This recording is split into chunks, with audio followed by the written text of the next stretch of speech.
नमस्ते हिंदुस्तान और जय हो हमारी भारत माता की। दोस्तों, जो हो गया सो हो गया, उसका गम हम क्यों करें। जो कल अपना था आज किसी और का हो गया।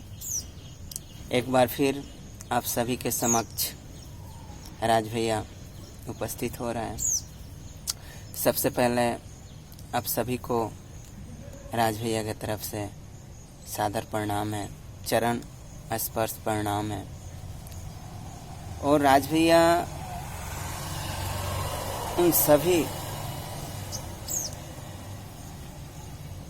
विद्यार्थियों की और हमारे जो भी नवयुवक हैं उन सबको तहे दिल से हार्दिक अभिनंदन करता है और हमेशा करता रहेगा। और मेरे से जो भी सुपीरियर और सीनियर सिटीजन हैं या फिर अपने से जो भी बड़े पोस्ट और पोजीशन को संभाल रखे हैं इस हिंदुस्तान की, इस भारत माता की सेवा में, उन सबको भी राज तहे दिल से सादर प्रणाम करता है।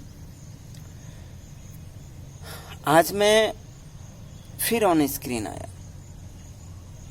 और कुछ स्पेशल चीज़ लेके आया मैं अपने हर एक युवा पीढ़ी के लिए।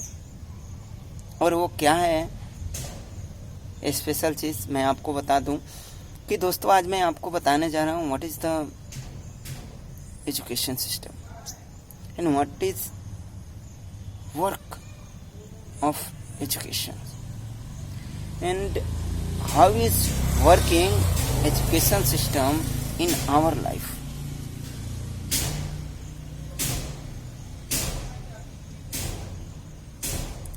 क्या है एजुकेशन सिस्टम? हम स्टूडेंट्स कैसे करें अध्ययन, स्टडी कैसे करें कि हम इस चीज़ को जान सकें कि ये चीज़ क्या है, वो चीज़ क्या है, ये क्या है, वो क्या है, ये कैसे होता है, वो कैसे होता है, ये हुआ तो क्यों हुआ, वो हुआ तो क्यों नहीं हुआ, वो क्यों हो गया, ये क्यों नहीं हो रहा है। इस सिस्टम के बारे में राज भैया आज आपको रूबरू कराएगा और बताएगा इस चीज को कि हम किसी भी मान के चलिए कि किसी भी काम को हम अंजाम देते हैं तो किस कदर देते हैं, कैसे देते हैं और क्यों देते हैं।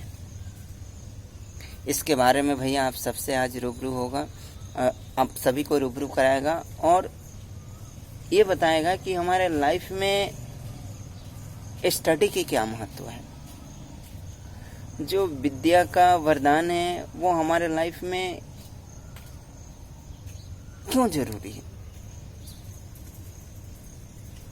माँ सरस्वती का आशीर्वाद हम विद्यार्थियों के लिए क्यों अति आवश्यक है। इस बारे में राज भैया आप सभी को कुछ निर्देश भी देगा और समझाएगा भी। अभी मैं आपसे यहाँ पे बात कर रहा हूँ, बोर्ड पे ले चलूँगा अभी 10 मिनट के बाद वीडियो के एंड में। सबसे पहले जानते हैं what is the system of education. First one academic, second one higher secondary and third one college and fourth one university level education. 4 प्रकार के नॉलेज लेते हैं हम। ये 4 तरह के जो एजुकेशन सिस्टम है ये 4 तरह से बनाया गया है। पहला है एकेडमिक, दूसरा है हायर सेकेंडरी, तीसरा है कॉलेज और चौथा है यूनिवर्सिटी। यही लाइफ है स्टूडेंट लाइफ। और इसी के अंतर्गत हम सभी स्टूडेंटों का लाइफ स्टूडेंटों का लाइफ अधीन रहता है, इसके अंतर्गत रहता है। तो चलिए जानते हैं हम एकेडमिक लेवल में क्या पढ़ते हैं। देखिए, academic level has two parts, one is old syllabus and second one is modern syllabus. Modern syllabus and old syllabus में क्या अंतर है? तो दोस्तों, चाहे प्राइवेट संस्था हो या सरकारी संस्था हो, हम स्टूडेंट जब स्टडी करने जाते हैं तो हमें नर्सरी क्लास से पढ़ाया जाता है। नर्सरी क्लास का सिलेबस क्या होता है? Hindi, English, math, physical activities जिसको स्पोर्ट भी बोल सकते हैं, जीके, और इसमें चित्रकला दिया जाता है। ओल्ड सिलेबस के हिसाब से भैया बोल रहे हैं। लेकिन आज की जो सिलेबस है, एनसीईआरटी की हो, सीबीएसई हो, या फिर भारती भवन हो, स्टूडेंट फ्रेंड्स हो, या फिर पुणे, बेंगलुरु, राजस्थान, हैदराबाद सिटी हो गया, अहमदाबाद गुजरात हो गया, दिल्ली ग्रेटर नोएडा हो गया, इन सब ने अपना सिलेबस को चेंज किया है।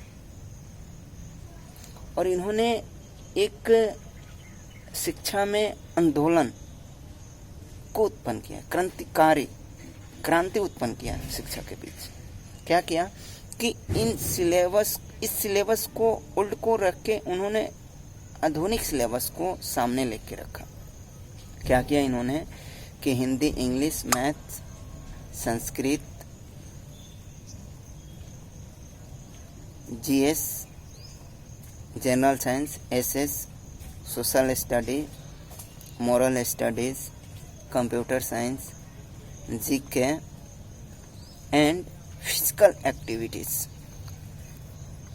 जिसके तहत हमें ये सिखाया जाता है ये खेल कैसे होता है, क्रिकेट कैसे खेलते हैं, वॉलीबॉल कैसे खेलते हैं,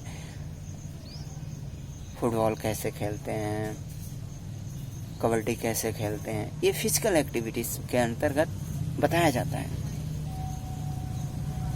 एकेडमिक में ये चीज़ें हमें सिखाया जाता है नर्सरी टू 7th क्लास तक। ये ये सिलेबस ऑनगोइंग रहता है, चलता रहता है। पर जब हम स्टूडेंट्स 7th क्रॉस करते हैं ना, तो 8th क्लास में इनका पार्टीशन हो जाता है। पार्टीशन कैसे होता है मैं आपको बताता हूँ। ओल्ड सिलेबस, इसको भी मैं पार्टीशन किया हूँ। क्लासिफिकेशन, ओल्ड सिलेबस में हमें वही रख दिया जाता था, Hindi, English, math, Sanskrit, social science, चित्रकला, ये कंपल्सरी थे as per old time, Asian time बोल सकते हैं, एशियन टाइम्स बोलते हैं, ठीक है ना, प्राचीन काल। लेकिन जब हम आज के डेट को उठाते हैं, आज को डेट को देखते हैं, आज को दिन को देखते हुए, और आज की जो मॉडर्न सिलेबस हैं उनको देखते हुए अगर हम देखते हैं तो इसमें बहुत सारे मॉडिफिकेशंस होते हैं। Once again someone is calling. तो फ्रेंड्स, इसमें क्या होता है कि हिंदी जब हम पढ़ते हैं ना, तो हिंदी में 2 चीज़ें दे दिया गया है मॉडर्न में। एक तो किताब, बुक, और दूसरा उसके साथ ग्रामर। इंग्लिश में आते हैं तो सेम चीज़ होती है, इंग्लिश की बुक और इंग्लिश ग्रामर। उसके बाद हम साइंस में आते हैं, जीएस में, जनरल साइंस में यहाँ पे पार्टीशन कर दिया जाता है, फिजिक्स, केमिस्ट्री, बायोलॉजी, इन्वायरमेंट। ये 4 सब्जेक्ट अलग अलग बुकों में हमें पढ़ने के लिए मिलता है, जो हमें 7th से 8th से पहले नहीं बताया गया। आप समझेंगे इस बात को भैया क्या बोल रहे हैं। उसके बाद हम एसएस में आते हैं, सोशल स्टडीज़ में। सोशल स्टडीज़ में हमें क्या पढ़ाया जाता है? History, geography, civics and home science. This is specially for girls. Okay, home science, ये 4 सब्जेक्ट यहाँ पे दे दिया जाता है। पॉलिटिकल साइंस, राजनीतिक और इकोनॉमिक, ये 6 सब्जेक्ट एसएस के अंदर रखा गया है, जो हमें आफ्टर क्रॉस 7th जो भी सिलेबस है आज के युग को देखते हुए और आज के जो मॉडर्न लाइफ है उसके अंतर्गत रखा गया। ठीक है, उसके बाद हम चलते हैं संस्कृत में। संस्कृत और उर्दू ये वो भाषा है कि आज के डेट में बहुत कम लोग पाए जाते हैं, इसके जानकार लोग बहुत कम होते हैं। क्यों? क्योंकि as for our country investigation and education system also, उनके हिसाब से देखा गया है तो हमारे भारत के अंदर उर्दू और संस्कृत के टीचर्स की बहुत कमी है। मेरे ख्याल से 60% पोस्ट खाली हैं हमारे भारत के अंदर उर्दू और संस्कृत की। ठीक है, ये भी 2 सब्जेक्ट स्पेशल है। ठीक है, और मैथ्स सेम है। और जब हम जीके पढ़ने आते हैं ना तो यहाँ पे जीके एडवांस दे दिया जाता है, जनरल नॉलेज। और उसके बाद इसमें कंप्यूटर, सीएस, कंप्यूटर साइंस भी एडवांस दे दिया जाता है।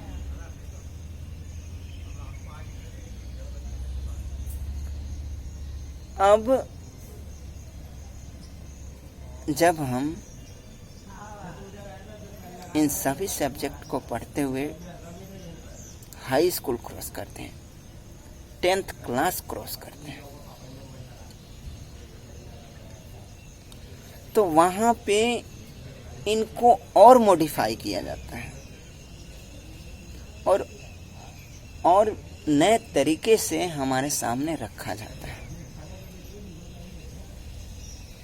11वीं, 12वीं, 11th, 12th जिसको बोलते हैं, इसमें सब्जेक्ट चेंज कर दिया जाता है। इसमें बायो कोई और हो जाता है, साइंस से कोई और हो जाता है, बिजनेस से कोई हो जाता है, कोई कृषि से हो जाता है, कोई पॉलिटिकल साइंस से हो जाता है, कोई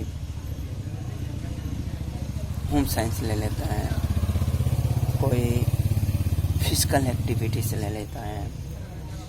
फिजिकल एक्टिविटीज़ में sports, game, acting, singing, etc सभी आ जाते हैं फिजिकल एक्टिविटीज़ में। ठीक है ना, ध्यान रखेंगे आप लोग। उसके बाद जब यहाँ पे हम पढ़ते हैं ना आफ्टर 10th क्लास, तो हमें पता चलता है कि यार जो हमने एकेडमिक में पढ़ा, जो हायर स्कूल में पढ़ा, हायर सेकेंडरी स्कूल में पढ़ा, उन दोनों को हमने छोड़ दिया और ये तीसरा जो सिलेबस हमारे सामने आया सबको अलग अलग कर दिया गया।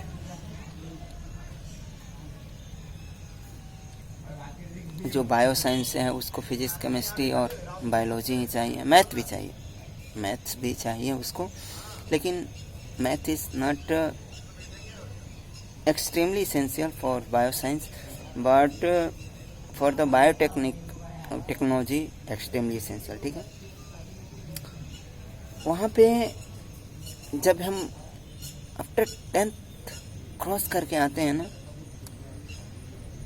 तो हमें हर एक चीज़ ब्रीफली बताया जाता है, जो ना ही हमें एकेडमिक में बताया गया और ना ही हायर सेकेंडरी स्कूल में बताया गया। जिसकी पैराग्राफ जब हम एकेडमिक में 2 लाइन में लिखते थे, जिस पैराग्राफ को वो पैराग्राफ हायर सेकेंडरी में 2 लाइन से बढ़ के 10 लाइन में बदला। लेकिन जब हम 10th क्रॉस करते हैं ना, तो 10 लाइन से सीधे 100 लाइन में बदलते हैं हम। ब्रीफली का मतलब ये होता है। एकेडमिक शॉर्ट फॉर्म है, उसका भी मिडिल फॉर्म आता है हायर सेकेंडरी, और ब्रीफली कहलाता है हमारा आफ्टर 10th क्लास।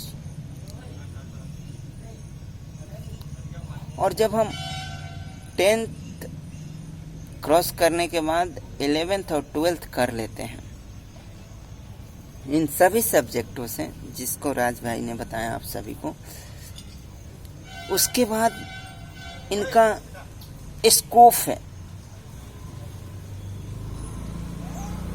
कहा गया ना कि आप स्टूडेंट हर वो चाहत पूरा कर सकते हो, हर वो क्षेत्र को पा सकते हो, पर इसमें आपके लिए बंधन यही है, रुकावट यही है आपके लिए कि आप अपनी रुचि और क्षमता को पहचानें। आपकी योग्यता क्या है, उसके आधार पे आप निर्णय लें।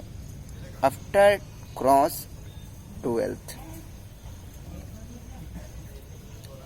यहाँ पे अब आप कॉलेज में जाते हो। कॉलेज में जाते हो तो कॉलेज में क्या पढ़ते हो? What is the education of college? What is the education system of college?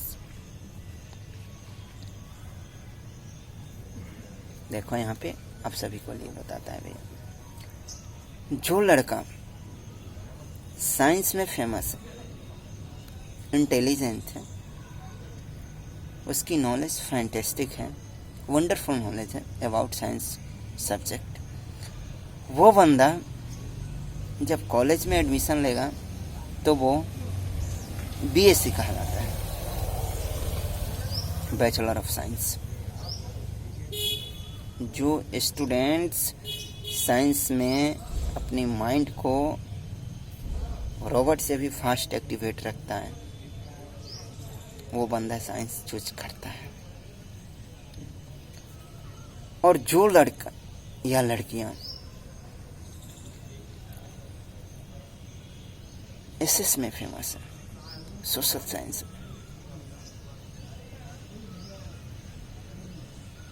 उनके लिए बीए हो जाता है, बैचलर ऑफ आर्ट।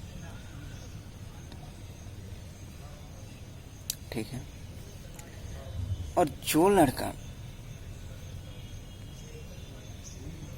बिजनेस में फेमस है, अकाउंटेंसी में फेमस है, इन्वेंट्री में फेमस है, फाइनेंस में फेमस है, वो लड़का बीकॉम करता है, लड़का या लड़की हो, bachelor of commerce, bachelor of arts and bachelor of science.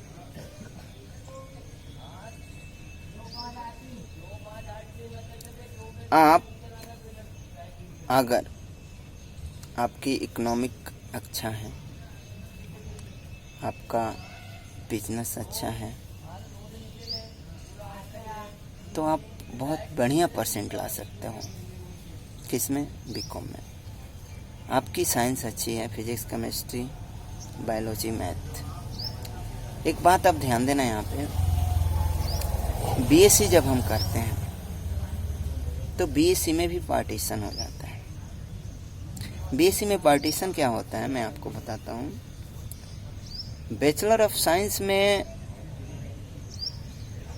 एक फील्ड इंजीनियरिंग का होता है, एक फील्ड बायो साइंस का होता है।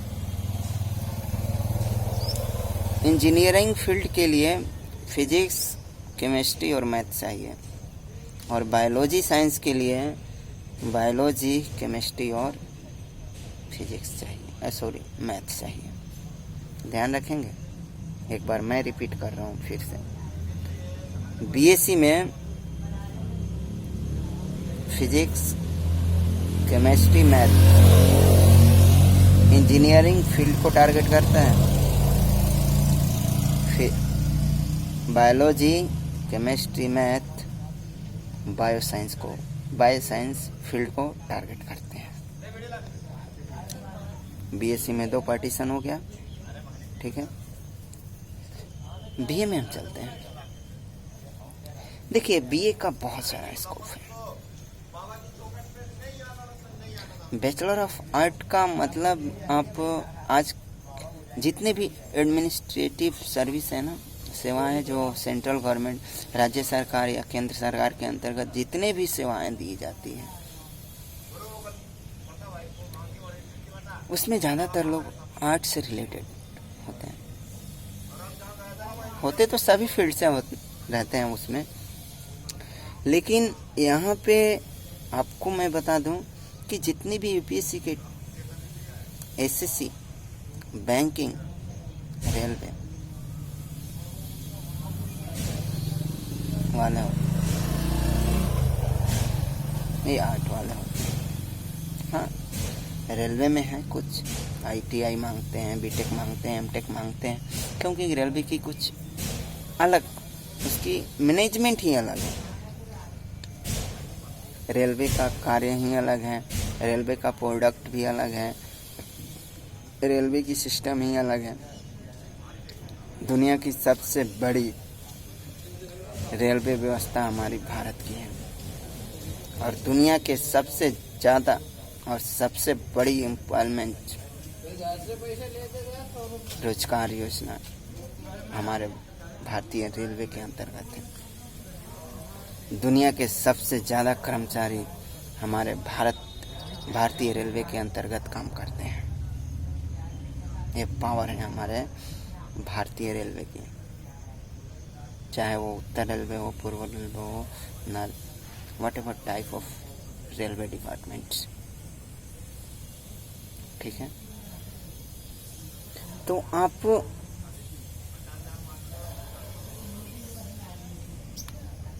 बीए करते हो ना, कोई बात नहीं यार, आप इंजीनियर नहीं बन सकते हो, आप साइंस नहीं बन सकते, साइंटिस्ट नहीं बन सकते हो, आप डॉक्टर नहीं बन सकते हो, नो प्रॉब्लम, पर you have a power to be IAS, to be IPS, to be an STM, to be a first class personality of the administration system. You have a power. आप कर सकते हो if you are doing BA, okay? अब BCom में आते हैं। BCom में मैं आपको ज़्यादा कुछ नहीं बताऊंगा, क्योंकि इससे पहले मैं आपको CA पढ़ाया हूँ, और बैंकिंग भी मैंने बताया है आपको, शायद यही है बीकॉम। किसी भी फाइनेंस डिपार्टमेंट, अकाउंटेंसी डिपार्टमेंट या इन्वेंट्री डिपार्टमेंट को आप मैनेज कर लेते हो ना, यही बीकॉम बताता है। ये कॉलेज लेवल पे मैं अभी बता रहा हूँ आपको, अभी यूनिवर्सिटी में मैं नहीं गया हूँ।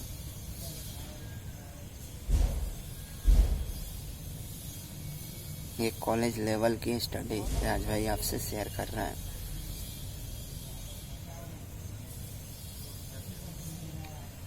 आप बीकॉम में क्या पढ़ते हो? बिजनेस पढ़ते हो, इकोनॉमिक पढ़ते हो। बिजनेस क्या है?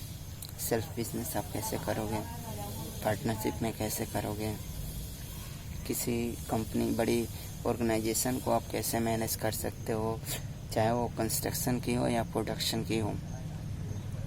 आप GST को कैसे हैंडल कर सकते हो, इनकम टैक्स को कैसे। देखिए आपको मैं एक चीज़ यहाँ पे बता दूं कि इनकम टैक्स और GST को आप एक ना समझें। GST is other parts and income tax is also other parts. Income tax का मतलब ये होता है कि जिस देश में आप रहते हो, जिस देश के आप नागरिक हो,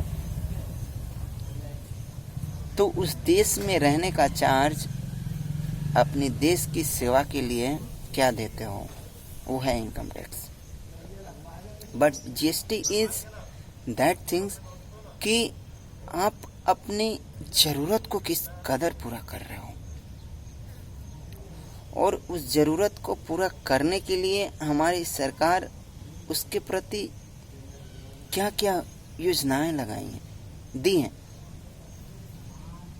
और उसके ऊपर कितना एक्सपेंस आ रहा है, और उसका कर हम सभी कैसे चुकता कर सकें, उसका नाम है जीएसटी, गुड सर्विस टैक्स। ये हम किसी वस्तुओं को परचेज करते हैं तो जहाँ से चला है, जहाँ तक पहुँचा है, उसके ड्यूरेशन का चार्ज सबके ऊपर लगा दिया गया है, transportation charge, that is GST, all over India. और मैं आपको बता दूं, जब से हमारे भारत में जीएसटी नियम लागू हुआ है, हमारा भारत ही नहीं, गल्फ कंट्री भी इस नियम को फॉलो किया। वहाँ पे हर एक चीज़ फ्री था, no tax for any other company. But अभी दुबई हो गया, ओमान हो गया, कतर हो गया, बहरीन हो गया, कुवैत हो गया, सऊदी अरब हो गया, अपना जॉर्डन हो गया, ये 7 गल्फ कंट्री हैं। यहाँ पे सभी चीज़ें पहले बिल्कुल फ्री कॉस्ट था। फ्री कॉस्ट मतलब यहाँ पे इनकम टैक्स नहीं था, जीएसटी नहीं था, पर अब वहाँ पे भी टैक्स है। चाहे अपना हुंडई कंपनी हो या टाटा हो, मारुति सुजुकी हो, या फिर होंडा हो, या फिर लुलु मार्केट हो, सबको टैक्स पे करना है। या फिर अपना एलजी हो, सैमसंग हो, एप्पल हो, सैमसंग हो, या फिर अपना विप्रो, सबको टैक्स देना है। पहले नहीं देना पड़ता था। ये है जीएसटी और इनकम टैक्स में अंतर, ठीक है ना। ध्यान देंगे आप लोग, क्योंकि कितने बार हम नागरिक ये समझ जाते हैं कि यार इनकम टैक्स और जीएसटी सेम है। No, GST is different things and income tax is. अब आपको एक उदाहरण मैं बताता हूँ कि अमेरिका एक ऐसा देश है, या फिर ब्रिटेन को ले लो, ब्राज़ील को ले लो, जर्मनी को भी आप ले सकते हो, रशिया को भी ले लो। ये ऐसे कंट्री, यूरोप कंट्री हैं कि यहाँ के लोग अपनी कमाई की जो भी इनकम टैक्स बनता है सैलरी से आने तक, या फिर कितनी कंट्री ऐसी हैं कि सैलरी देने से पहले ही अपना इनकम टैक्स उस नागरिक से ले लेती। इसका मतलब क्या है मैं आपको बताता हूँ। मान लीजिए कि हमारे भारत में 1 अरब 35 करोड़ अराउंड जनसंख्या है ना। 10,000 पे 150 रुपये हम टैक्स देते हैं अपने सरकार को। 10,000 पे 150 रुपये। मेरे ख्याल से आज हिंदुस्तान में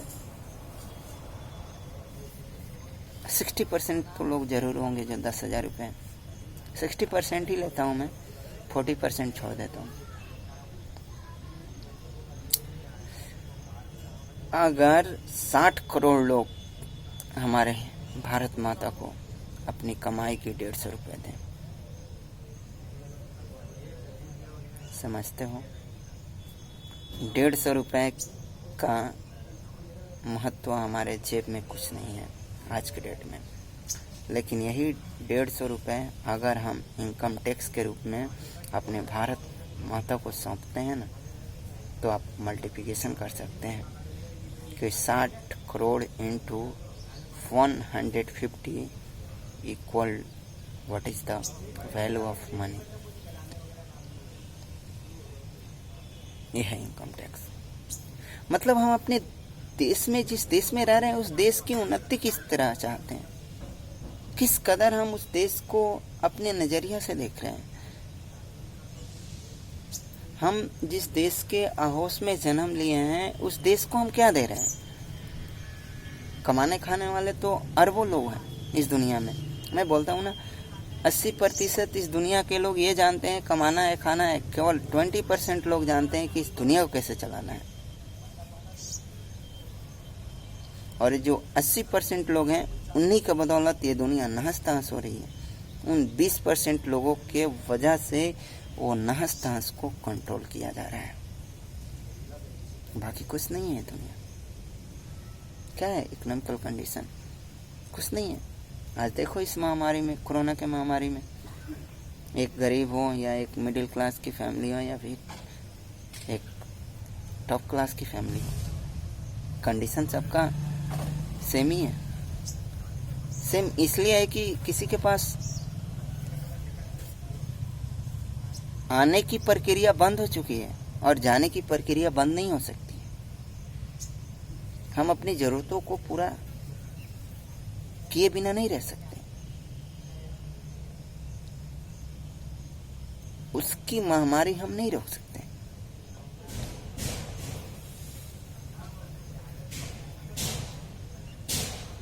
इस वजह से मैं भी बोलता हूँ आप सभी के लिए कि आप लोग समझें।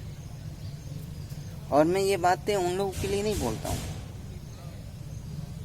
जो लोग समझते हैं कि अपनी ज़िंदगी बस 4 व्हीलर कार है, एयर कंडीशन रूम है और आलीशान बंगला है। ये उन लोगों के लिए भैया बोलता है जो लोग पैदल चलते हैं, टीन या मिट्टी के घरों में आज भी रहते हैं और अपने पसीने की बदौलत अपनी जिंदगी और अपने परिवार को चलाते हैं। और उस मेहनत के वरदान के बदौलत अपनी दुनिया को एक सुंदर सा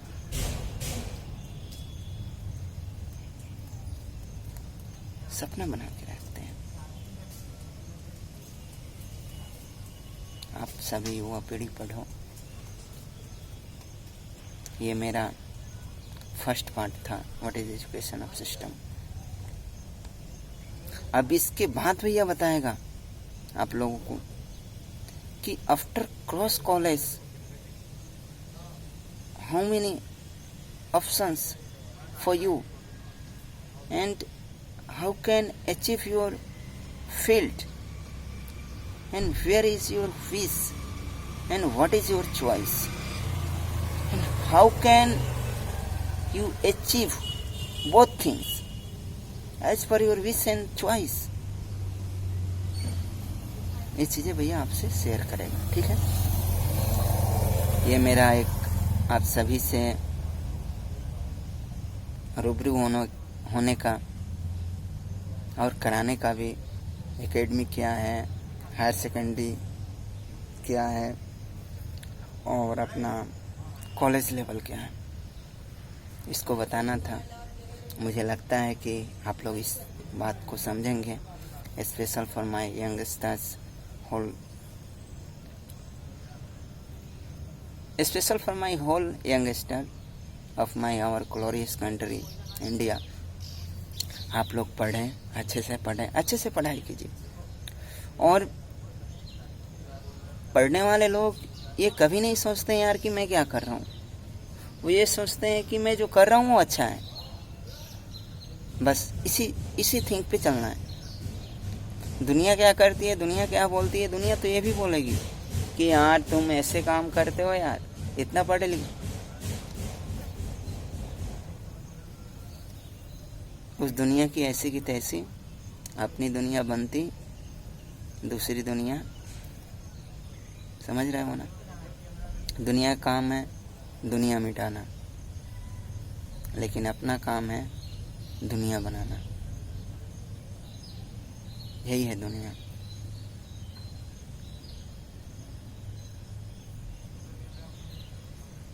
बाकी कुछ नहीं है मेरे दोस्त, मेरी मानो। इस राज भैया ने अपनी लाइफ को एक हिंदुस्तान से लेके गल्फ कंट्री से लेके यूरोप कंट्री तक की दुनिया को देखा है। एक ही चीज़ देखा है इसने कि अपनी मेहनत, अपनी संघर्ष, अपना लगन, अपना लालसा, अपना स्वाभिमान, अपना अभिमान, अपना चरित्र, अपना व्यवहार, अपना आत्मविश्वास, अपना धैर्य, अपना संपूर्ण विचारधारा, यही काम आता है। बाकी कोई कुछ देने वाला नहीं है इस दुनिया में। एक रोटी खिलाने वाला इंसान भी बोलेगा ना कि तुम्हें रोटी की कमी पड़ी थी तो मैंने दिया था। यही है दुनिया।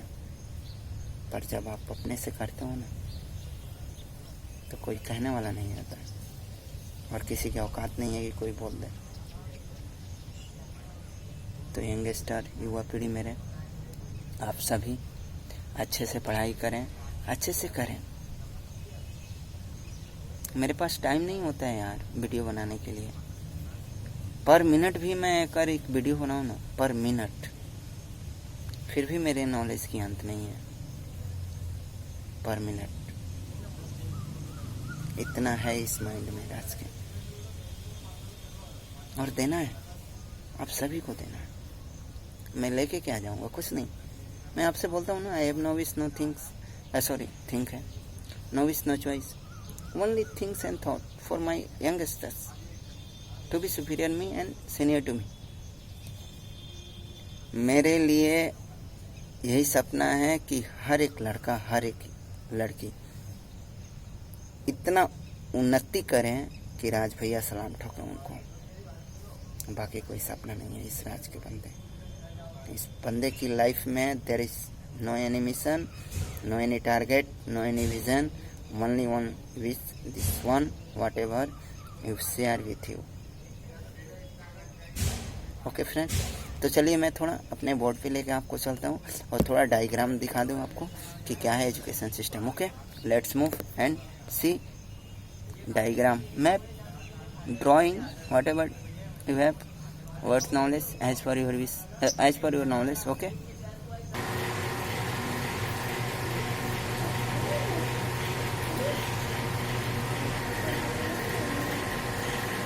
ये है हमारा एजुकेशन सिस्टम जिसे आप देख रहे हो। देखो ऐसे देखो,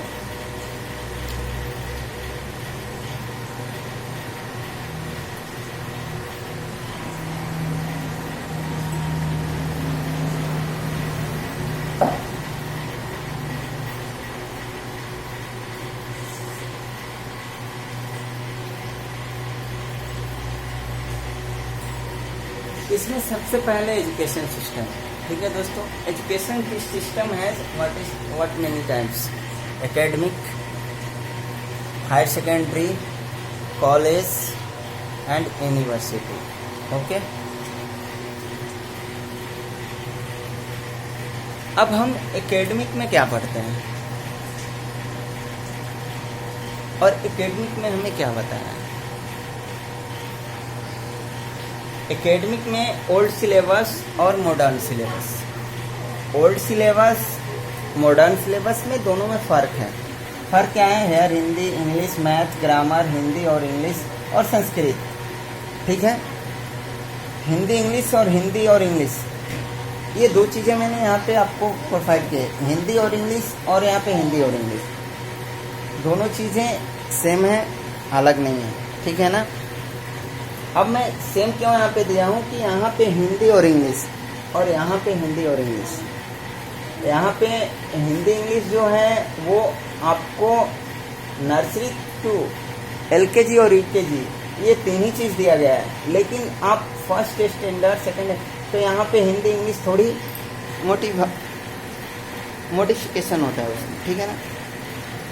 उसके बाद आते हैं हम मॉडर्न सिलेबस पे। मॉडर्न सिलेबस में Hindi, English, maths, GS, SS, GS, physical activities, CS, GK, moral studies, ये वो सब्जेक्ट हैं जो हमें एकेडमिक लेवल में हम सभी यंगस्टर को पढ़ाया जाता है। वही सब्जेक्ट है जो हमें आगे चल के यहाँ पे शॉर्ट फॉर्म देते हैं हमें टीचर्स या फिर हमारी जो भी पब्लिकेशन है। पर यहाँ पे जब हम कॉलेज पे हायर सेकेंडरी में आते हैं तो higher secondary has also 2 parts. First one world syllabus Hindi, English, math, science and Sanskrit SS, ठीक है ना, ETC। But modern syllabus has mind blowing. Hindi has book and grammar, English and book and grammar, GS and physics, chemistry, GS, physics, chemistry, physics, biology, chemistry, environment, maths, SS, geography, history, civics, political science and economics and home science, CS, computer science, software and hardware and GK advance, ठीक है। यही है वो academic से higher secondary education यही है। इसके बाद मैंने छोड़ दिया कॉलेज और यूनिवर्सिटी इसलिए मैंने छोड़ दिया कि इसको मैं आपको अगले वीडियो में बताऊंगा। Okay, wishing you have a wonderful day, fantastic future, may God your life became as per your wish and choice. This is my special wish and choice, special for you all youngster. Okay, जय हिंद, जय भारत।